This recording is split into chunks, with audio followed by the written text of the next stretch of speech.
আসসালামু আলাইকুম। আমি সুলতানা রাজিয়া, সরকারি শিক্ষক, engineering university, girls school and college.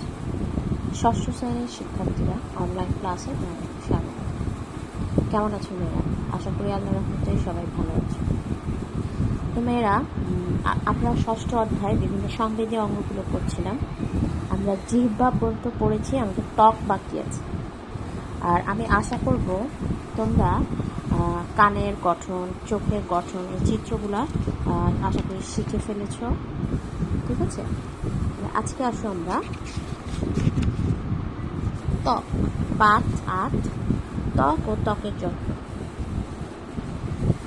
ত্বক মানে হচ্ছে কি, আমাদের শরীরের উপর যে চামড়াটা আছে, হ্যাঁ, এই চামড়াটাকে বলা হচ্ছে ত্বক।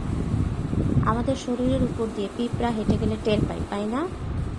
কোনো জিনিস গরম না ঠান্ডা তা বুঝতে পারে, কেউ তোমাকে ছুলে তাও বুঝতে পারো। এগুলো কে করে, কিভাবে ঘটে? চর্ম বা ত্বকের সাহায্যে এগুলো ঘটে। ত্বক বা চামড়া যেসব অঙ্গ দিয়ে আমাদের দেহ গঠিত, সেগুলো যাতে রোগ জীবাণু বা বাহিরের আঘাত থেকে রক্ষা পায়, সেজন্য সমস্ত দেহ চামড়া বা ত্বক দিয়ে ঢাকা থাকে। এই ত্বকই হচ্ছে আমাদের দেহের আবরণ। কিন্তু ত্বক হচ্ছে আমাদের দেহটাকে পুরা ভেতরের অঙ্গগুলোকে আবৃত করে রেখেছে। ত্বকের দুটি স্তর আছে, উপচর্ম বা বহিত্বক, অন্যটি অন্তঃচর্ম বা অন্তঃত্বক। ত্বকের হচ্ছে দুটা স্তর। দেখুন এরা এখানে চিত্র আছে, একটা হচ্ছে উপচর্ম, দেখো এখানে উপচর্মের একটা চিত্র আছে, যে উপচর্ম, আর একটা হচ্ছে উপচর্মকে বলা হচ্ছে বহিত্বক। বহিত্বক মানে বাইরের আবরণ। আর অন্যটা হচ্ছে অন্তঃচর্ম বা অন্তঃত্বক, ত্বকের ভিতরের আরেকটা লেয়ার বা স্তর। উপচর্ম হচ্ছে ত্বকের বাইরের আবরণ। হাতের তালু ও পায়ের তালুর চামড়া বা ত্বক খুব পুরু, আবার ঠোঁটের চামড়া বা ত্বক পাতলা। এই উপচর্ম থেকে লোম, চুল ও নখের উৎপত্তি হয়। উপচর্মের লোমকূপও রয়েছে। উপচর্ম মানে হচ্ছে আমাদের একদম চামড়ার উপরই ভাগটা। এখানে কি থাকে, যে চুল থাকে, যে আঙ্গুলে দেখ চুল আছে, বা আমাদের এখানে সারা শরীরে চুল থাকে। তারপরে লোম থাকে, লোমটা হচ্ছে ছোট ছোট যে লোম। তারপরে নখে যে নখ থাকে। আর উপচর্মে কি হচ্ছে, লোমকূপ রয়েছে। আমাদের যে ছোট ছোট লোম আছে, ওই গোড়াগুলোকে বলা হচ্ছে লোমকূপ। দেখো উপচর্ম, যে দেখেছো, যে চামড়াটা লেয়ার, এই যে উঠছে লোম, ছোট ছোট লোম যে, আর এই যে এগুলো হচ্ছে লোমকূপ, যেখান থেকে উঠছে। এবারে আসো অন্তঃচর্ম। অন্তঃত্বকের রয়েছে রক্তনালী ও স্নায়ু। এছাড়াও লোমের মূল, ঘর্মগ্রন্থি, তেল গ্রন্থি, শ্বেত গ্রন্থি ইত্যাদি। লোমহীন স্থানে অর্থাৎ করতল ও পদতলে শ্বেত গ্রন্থির সংখ্যা বেশি থাকে। এই অন্তঃচর্মে কী কী আছে? রক্তনালী আছে, স্নায়ু আছে। রক্তনালী মানে আমার ভিতরে রগ আছে, যেগুলো দিয়ে রক্ত চলাচল করছে। স্নায়ু আছে, যেটার ভিতর দিয়ে স্নায়ু মস্তিষ্ক পৌঁছে যাচ্ছে। তারপরে ঘর্মগ্রন্থি, দেখো এই যে ঘর্মগ্রন্থি, এখান থেকে ঘাম উৎপন্ন হয়, যেগুলো আমাদের উপরে চামড়ায় চলে আসে। আর শ্বেত গ্রন্থি, করতল ও পদতলে শ্বেত গ্রন্থির সংখ্যা বেশি থাকে। এবার হচ্ছে ত্বকের সাধারণ কাজ। দেহের ভেতরের কোমল অংশকে বাইরের আঘাত, ঠান্ডা, গরম, রোদ ইত্যাদি থেকে রক্ষা করে। অবশ্যই দেহে রোগ জীবাণু ঢুকতে বাধা দেয়। ঘাম বের করে দিয়ে শরীর ঠান্ডা ও সুস্থ রাখে। দেহের ক্ষতিকর পদার্থ বের করে দেয়। সূর্য রশ্মি থেকে দেহকে রক্ষা করে। এগুলা হচ্ছে আমার ত্বকের সাধারণ কাজ। এবার আসো আমরা কীভাবে ত্বকের যত্ন নেব। আমরা না পড়লেও কিন্তু বুঝতে পারি। ত্বকের যত্ন নিতে হলে আমাদের কী করতে হবে? নিয়মিত ভালোভাবে সাবান দিয়ে ডলে গোসল করতে হবে। পরিষ্কার পরিচ্ছন্ন গামছা বা তোয়ালে ব্যবহার করতে হবে। পরিচ্ছন্ন পরিবেশে বাস করতে হবে, যাতে ত্বকে নোংরা না লাগে। এগুলো হচ্ছে ত্বকের যত্ন। আর বইয়ের ভাষায় আমরা বলতে গেলে, ত্বক আমাদের দেহের বাইরের আবরণ তৈরি করে। ত্বকের যত্ন নিতে হলে যা করা দরকার তা হলো নিয়মিত গোসল করা। নিয়মিত গোসল করলে ত্বক বা চামড়ার সংক্রমণ, খুশকি, চুলকানি ইত্যাদি সমস্যা এড়ানো যায়। অন্যের ব্যবহার করা তোয়ালে ব্যবহার করা উচিত নয়। 2-1 দিন পর পর নিজের ব্যবহৃত তোয়ালে বা গামছা গরম পানি বা সাবান দিয়ে পরিষ্কার করতে হবে। ত্বকে কোনো রকম রোগ, যেমন ফোসফাস, দাঁত ইত্যাদি দেখা দিলে ডাক্তারের পরামর্শ নিতে হবে। ডাক্তারের পরামর্শ ছাড়া কোনো মলম ব্যবহার করা যাবে না। ত্বকে কিন্তু আমাদের প্রায় নানা রকম সমস্যা দেখা দেয়। হ্যাঁ, এক্ষেত্রে কী করতে হবে, ডাক্তার দেখাতে হবে, ডাক্তার পরামর্শ অনুযায়ী মলম ব্যবহার করতে হবে, আর সবচেয়ে বড় কথা ত্বকটাকে সবসময় পরিষ্কার পরিচ্ছন্ন রাখতে হবে। এবারে আসো, আমাদের অধ্যায় কিন্তু শেষ। এর ধরে আমরা কী শিখলাম? চোখের লেন্স দ্বিউত্তল, সিলিয়ারি পেশি সংকোচন ও প্রসারণের মাধ্যমে লেন্সকে বাঁকাতে, গোল ও চ্যাপ্টা করতে পারে। আইরিশ পেশি সংকোচন প্রসারণের মাধ্যমে পিউপিল ছোট বড় করা যায়। চোখের গঠন এগুলো আমরা কিন্তু এই অধ্যায়ে আরও অনেক কিছু শিখেছি। তো এখানে শুধু চোখ নিয়ে 3টা লাইন দিয়েছে। এবারে আসো অনুশীলনীতে। এখানে শূন্যস্থান পূরণ দিয়েছে, এটা তোমরা শেষ করে ফেলবা। বহু নির্বাচনী প্রশ্ন। আমাদের দেহের চালক কোনটি? মস্তিষ্ক। ঘাম তৈরি হয় কোথায়? ঘর্মগ্রন্থিতে। এবার একটা উদ্দীপক দিয়ে প্রশ্ন দিয়েছে। 12 বছর বয়সী একজন ছেলে অনিয়মিতভাবে গোসল করে, এমনকি গোসলের পর নির্দিষ্ট তোয়ালে ব্যবহার করে না। সম্প্রতি তার মাথায় খুশকির মাত্রা খুব বেড়েছে। এছাড়া তার গায়ে খোসপাত্রা হওয়ায় সে ফেরিওয়ালার কাছ থেকে মলম কিনে লাগায়। এটা হচ্ছে তোমাদের একটা উদ্দীপক, ছোট একটা উদ্দীপক। এই উদ্দীপকের আলোকে কি হয়েছে, তোমাদের অবজেক্টিভ কিছু প্রশ্ন দিয়েছে। ছেলেটির মাথায় কিসের সমস্যা রয়েছে? ত্বকের, গ্রন্থির, চুলের, মস্তিষ্কের? অবশ্যই কি ত্বকের। কোষপ্রাশ্রা যাতে না হয় সেজন্য ছেলেটিকে কি করতে হবে? নিয়মিত গোসল করতে হবে, পরিষ্কার তোয়ালে ব্যবহার করতে হবে, যে কোনো মলম লাগাতে হবে। এই 3টার মধ্যে কোন 2টা অ্যান্সার ঠিক? অবশ্যই কি নিয়মিত গোসল আর পরিষ্কার তোয়ালে। তাহলে 1 and 2 যে ক নং প্রশ্নটা ঠিক। ঠিক আছে, তো তোমাদের সাধারণত অবজেক্টিভগুলো এভাবেই আসে। এবারে আসো সংক্ষিপ্ত প্রশ্ন। জিহ্বাকে স্বাদেন্দ্রিয় বলা হয়।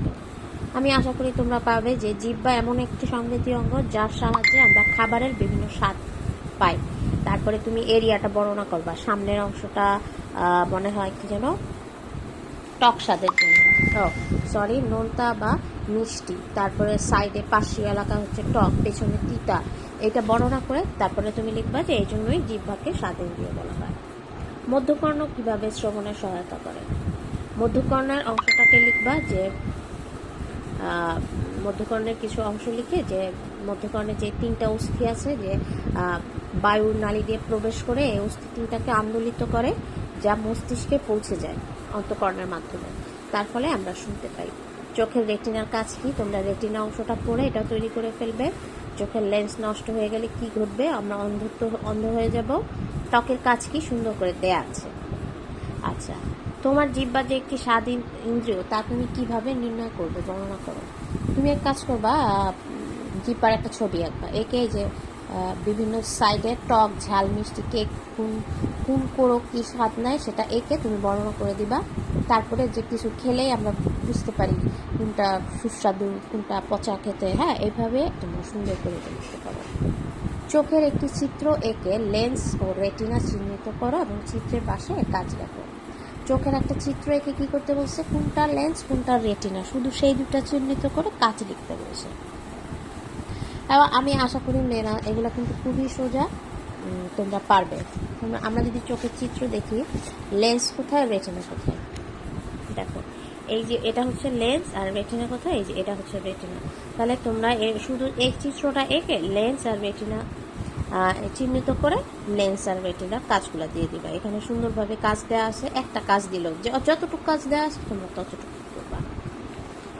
এরপরে আসো তোমাদের সৃজনশীল প্রশ্ন। এখানে সৃজনশীল প্রশ্ন উদ্দীপক হচ্ছে একটা চোখ দিয়ে কি করা হয়েছে? ABCD দিয়ে, মানে F, G, J এবং B, এই 4টা অংশ চিহ্নিত করছে। এটা হচ্ছে তোমার উদ্দীপক। প্রথম প্রশ্নকে স্ক্লেরা কি? বইতে দেওয়া আছে।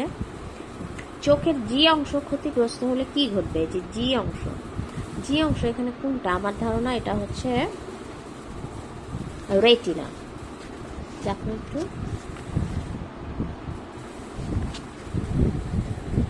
চোখের যে অংশ, লেন্স, একদম মাঝখানে না, এটা একদম এই যে কর্নিয়া। তো কর্নিয়া ক্ষতিগ্রস্ত হলে কি হবে মেয়েরা? অবশ্যই আমরা অন্ধ হয়ে যাব। হ্যাঁ, এটা লিখতে হবে। তারপরে বি অংশের কাজ ব্যাখ্যা করো। বি অংশ দেখো, এখানে ছোট ছোট যে লম্বা লম্বা ইয়াগুলা, এই যে এখানে যে আলোক সংবেদী স্তর, রেটিনা বি অংশটা হচ্ছে আলোক সংবেদী স্তর। এখানে রড ও কোন কোষ নামে 2 ধরনের কোষ রয়েছে। এগুলা কি করতেছে? আমাদেরকে দেখতে সাহায্য করে। আচ্ছা, আমি এটা বললাম, আমি তোমাদেরকে আর একটু শিওর হয়ে তোমাদেরকে এটা বলবো। এফ অংশের কাজ কি? এফ অংশ কোনটা? চোখের সাদা অংশটা। তাহলে এটা কোনটা দেখো তো?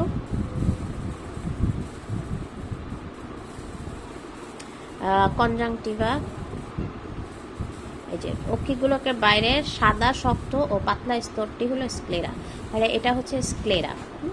তাহলে তোমরা এভাবে তোমরা এই প্রশ্নটা চিত্র দেখে দেখে সাজিয়ে ফেলবে। এবার নেক্সট প্রশ্নটা আসো, এই দেখো একটা কানের চিত্র দিচ্ছে, আর এখানে সেই আগের মতো এ সি এফ ই। এখানে বলা হয়েছে সংবেদী অঙ্গ কাকে বলে। খুব সুন্দর করে বইতে আছে, লিখবে। এই চিহ্নিত অংশের না থাকলে কি ঘটবে? এই চিহ্নিত অংশ হচ্ছে বহিকর্ণ। তাহলে বহিকর্ণ না থাকলে কি হবে? বহিকর্ণ হচ্ছে আমাদের কানের ভেতরের অংশগুলোকে রক্ষা করে, রোগ জীবাণুর হাত থেকে রক্ষা করে, বিভিন্ন পোকামাকড় সমস্ত কিছুর আক্রমণ থেকে এটা রক্ষা করে। তো এভাবে লিখে দিবা। ই চিহ্নিত অংশের কাজ ব্যাখ্যা করো। ই চিহ্নিত অংশ এটা হচ্ছে অন্তঃকর্ণের। এটাকে কি বলা হচ্ছে মেয়েরা? একটু খেয়াল করো। এটাকে বলা হচ্ছে ইউট্রিকুলাস। ঠিক আছে, এই যে ইউট্রিকুলাস। তাহলে তুমি ইউট্রিকুলাসের কাজ কি? তুমি সেই অংশটা এইখানে দেখো,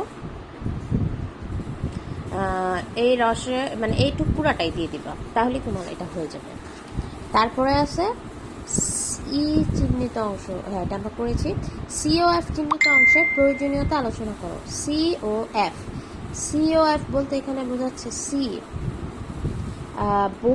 কানের পর্দা, আর এফ চিহ্নিত অংশটা হচ্ছে মনে হয় নালী। হ্যাঁ, তাহলে আমরা এগুলা মানে মানে এটা কানের গঠনটা তুমি যদি শিখো, তাহলে কিন্তু তুমি এই কাজগুলো করতে পারবে।